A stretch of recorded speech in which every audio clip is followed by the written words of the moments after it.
الصلاة والسلام عليك يا رسول الله وعلى آلك وأصحابك يا حبيب الله. الصلاة والسلام عليك يا نبي الله وعلى آلك وأصحابك يا نور الله. درود پاک کی فضیلت پر بڑی پیاری حدیث پاک سرکار مدینہ صلی اللہ تعالی علیہ وسلم کا فرمان عافیت نشان ہے.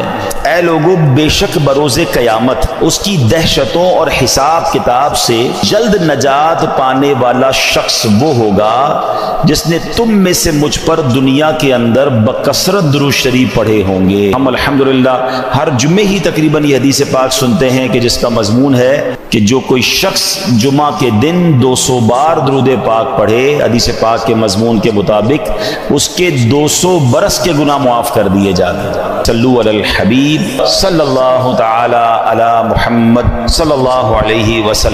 حضرت اسماعیل کے بارے میں حکم ہوتا ہے 7 سال کی عمر ایک روایت کے مطابق، ٹھیک ہے. خواب میں آپ کو کہا جاتا ہے آپ نے 3 راتوں تک مسلسل خواب کہ اپنے بیٹے کو ذبح کرو. اگین ذرا سمجھیے گا قربانی کا لیول. 99 ایئرز کی دعا کے بعد بیٹا ملا ہے. پہلے حکم ہوا صحرا میں چھوڑ کے آ جاؤ، آپ چھوڑ کے آ گئے ہیں. کتنا بڑا امتحان تھا. اب اس سے بڑا امتحان کہ اب اس کو ذبح کر دو. اچھا اب یہ بھی چلیں، آج آپ کو بہت خوبصورت بات سننے کو ملے گی کہ آپ کو جب 8 ذوالحجہ کی آپ نے خواب دیکھا نا تو آپ کنفیوز رہے کہ یہ شیطان کی طرف سے یا اللہ کی طرف سے خواب ہے. تو یہ جو سوچ بچار ہے نا، سوچ بچار کو کہتے ہیں ترویہ. تو جو 8 ذوالحجہ کا دن ہے اس کو یوم الترویہ کہا جاتا ہے. اس کی وجہ یہ ہے ایک بار پھر خواب آیا تو آپ نے یقین کر لیا کہ یہ اللہ کی طرف سے حکم ہے. تو اس لیے 9 ذوالحجہ کو کیا کہا جاتا ہے؟ یوم عرفہ. عرفات کہتے ہیں پہچان کا دن. آپ کو یقین ہو گیا کہ یہ خواب اللہ کی طرف سے ہے. اور 10 ذوالحجہ کو آپ ذبح کرنے کو چلے تو یوم النحر کہا جاتا ہے، ذبح کا دن. یہ ایکچولی یوم ترویہ، یوم عرفہ اور یوم النحر یہ حضرت ابراہیم کی کیفیات تھیں. اچھا اب آپ نے کمال یہ کیا کہ جب آپ کو یقین ہو گیا نا، آپ نے اپنے بیٹے سے بھی پوچھ لیا کہ بیٹا مجھے اس طرح خواب آیا ہے، تم کیا کہتے ہو؟ 7 سال کا بیٹا ہے، ایک روایت کے مطابق ان کی 10 سال عمر ہے. اللہ اکبر. وہ بیٹا بھی کیسا ہے. جب آپ نے بیٹے سے پوچھا تو بیٹا کہتا ہے ابو جی یا بنیا انی ارا فی المنام. قرآن میں یہ الفاظ موجود ہیں، انی اذبحک فانظر ماذا تری. اے میرے بیٹے میں نے خواب میں دیکھا کہ میں تجھے ذبح کر رہا ہوں، تیری کیا رائے ہے؟ ہائے ہائے. بیٹا کیا کہتا ہے؟ یا ابت افعل ما تؤمر. اے والد صاحب کیجئے جس بات کا آپ کو حکم دیا جا رہا ہے. ستجدونی انشاء اللہ من الصابرین. خدا نے چاہا تو قریب ہے آپ مجھے صابر پائیں گے، صبر والا پائیں گے. اللہ اکبر. اور ایسا ہی ہوا. آپ اپنے بیٹے کو لے کے جا رہے ہیں، آپ نے اپنی بیوی ہاجرہ کو کہا اس کو تیار کر دو میں کہیں لے جا رہا ہوں. بتایا نہیں ماں کو، انہوں نے بڑا تیار کیا ان کو. آگے گئے تو اب شیطان اتنی بڑی قربانی کو کیسے ہضم کرتا. فوراً گیا بی بی ہاجرہ کے پاس. اے ہاجرہ پتہ ہے تمہارے شوہر کہاں جا رہے ہیں؟ آپ کے بیٹے کو لے کر کہاں جا رہے ہیں؟ کہا ذبح کرنے جا رہے ہیں. کہا نہیں وہ تو کسی سے ملانے لے جا رہے ہیں، تیار کر کے لے گئے. کہ نہیں وہ ذبح کرنے جا رہے ہیں. کیونکہ باپ بھی بیٹے کو ذبح کرتا ہے. بی بی ہاجرہ کہتی ہیں. اب شیطان کہتا ہے کہ ہاں اس لیے کر رہے ہیں کہ اللہ کا حکم ہے. کہا اللہ کا حکم ہے؟ پھر ٹھیک ہے میں راضی ہوں. ہائے ہائے ہائے، رب کا حکم ہے نا. کیسی ماں تھی، کہتی پھر میں راضی ہوں. شیطان کا ادھر بس چلا نہیں، حضرت اسماعیل کے پاس پہنچا. کہا اے بیٹے تمہیں پتا تمہارے ابو کہاں لے جا رہے ہیں؟ کہا ابو کہیں لے جا رہے ہیں مجھے. کہ تمہیں ذبح کرنے لے جا رہے ہیں. کہا کوئی باپ بھی بیٹے کو ذبح کرتا ہے؟ کہا ہاں اللہ کا حکم ہے. اللہ کا حکم ہے پھر میں بھی راضی ہوں. سبحان اللہ. اب جب حضرت اسماعیل نے حضرت ابراہیم کو پتہ کیا کہا کہ والد صاحب اب آپ ذبح کرنے لگے ہیں نا، 2-3 میری گزارشات ہیں، ذرا اچھے طریقے سے باندھ دیجیے گا. کہ ایسا نہ ہو کہ جب مجھے آپ ذبح کریں تو میں زیادہ تڑپوں تو میرے خون کے چھینٹے آپ کے کپڑوں پر گریں گے تو آپ کے کپڑے خراب. چھری کو ذرا تیز کر لیجیے گا تاکہ مجھے تکلیف کم ہو. مجھے الٹا لٹا کے ذبح کیجیے گا تاکہ آپ میرا چہرہ نہیں دیکھ سکیں. اور ہاں یہ جو میرا کرتا ہے نا میری ماں کو دے دیجیے گا تاکہ اس کو بیچاری کو تسلی ہو جائے. کیا دنیا نے ایسی قربانی دیکھی ہے؟ ناظرین عید کا شاندار تحفہ آپ کو دینے جا رہا ہوں. ایک بڑا ہی مختصر بہت شارٹ وظیفہ ہے مگر کمال کا اجر ہے. عید کا دن بھی نیکیوں میں گزاریے.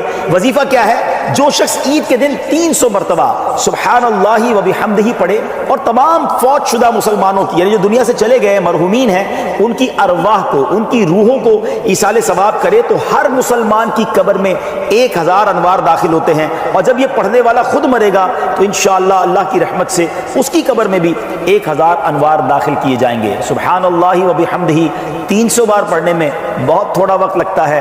انشاءاللہ مرحومین کا بھی بھلا ہو جائے گا.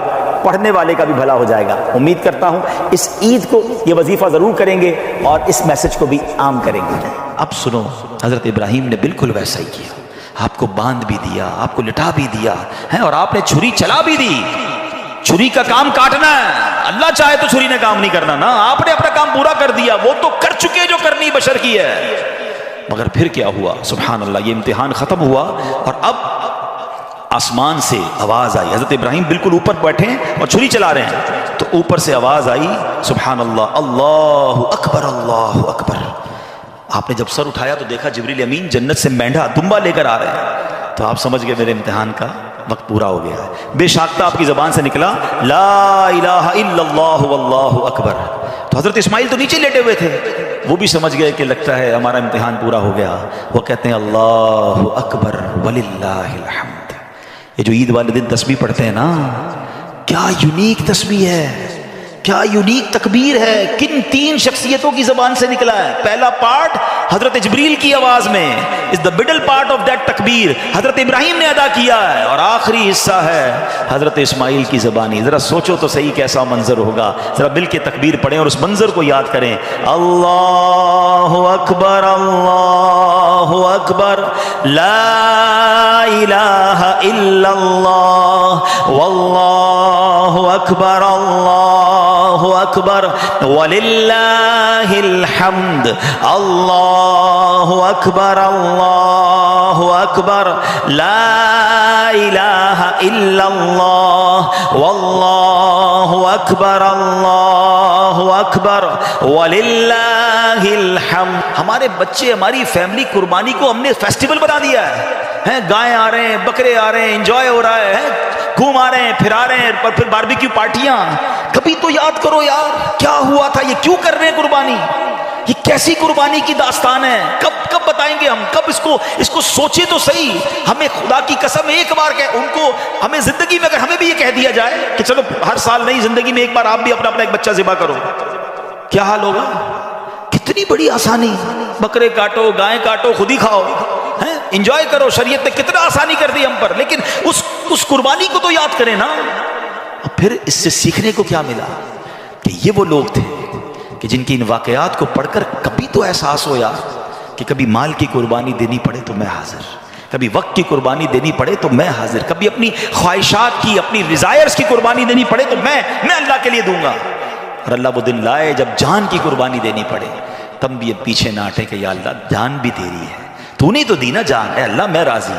بھائی میری نظروں سے اوجھل ہو گئے، سبحان اللہ سبحان اللہ۔ دو بڑی اہم باتیں پتہ چل رہی ہیں اس سے۔ ایک تو کسی غریب کی مدد کرنا، ہمیں نہیں معلوم کہ اب کسی کی مدد کر رہے ہیں، اس کے دل سے کیسی دعا نکل رہی ہے، اس کے دل میں کیسی راحت پہنچ رہی ہے، اور ہمارے نہ جانے کتنے گناہ معاف ہو جائیں، اللہ کی رضا حاصل ہو جائے، جنت مل جائے۔ اور دوسرا جو قربانی ہے، سبحان اللہ، یہ انشاءاللہ جنت کی سواریاں بنیں گی، پل صراط کی سواریاں بنیں گی۔ آئیے ناظرین، میں آپ کو نبی پاک علیہ الصلوۃ والسلام کی قربانی کے حوالے سے کچھ حدیثیں سناتا ہوں۔ پیارے آقا علیہ الصلوۃ والسلام فرماتے ہیں کہ قربانی کرنے والے کو قربانی کے جانور کے ہر بال کے بدلے میں ایک نیکی ملتی ہے۔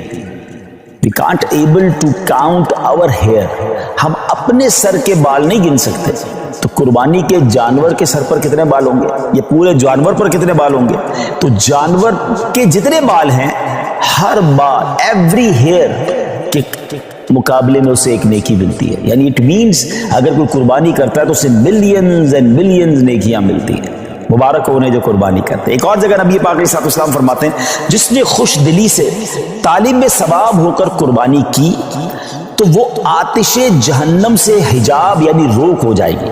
یعنی قربانی دیر آر ٹو کنڈیشنز، خوش دلی کے ساتھ، اوپن ہارٹڈلی، بوجھ سمجھ کر نہیں، برڈن سمجھ کر نہیں، خوش دلی کے ساتھ، اور پھر ثواب کی نیت سے کی۔ ہاں یہ الگ بات ہے کچھ لوگ قربانی دکھلاوے کے لیے کرتے ہیں، پتہ چلے میں کتنے پیسے والا ہوں اور جناب میں کتنی بڑی بڑی قربانی کرتا ہوں۔ بالکل بڑے جانور کرنے چاہیے، ہیلدی جانور کرنے چاہیے، مہنگے جانور بھی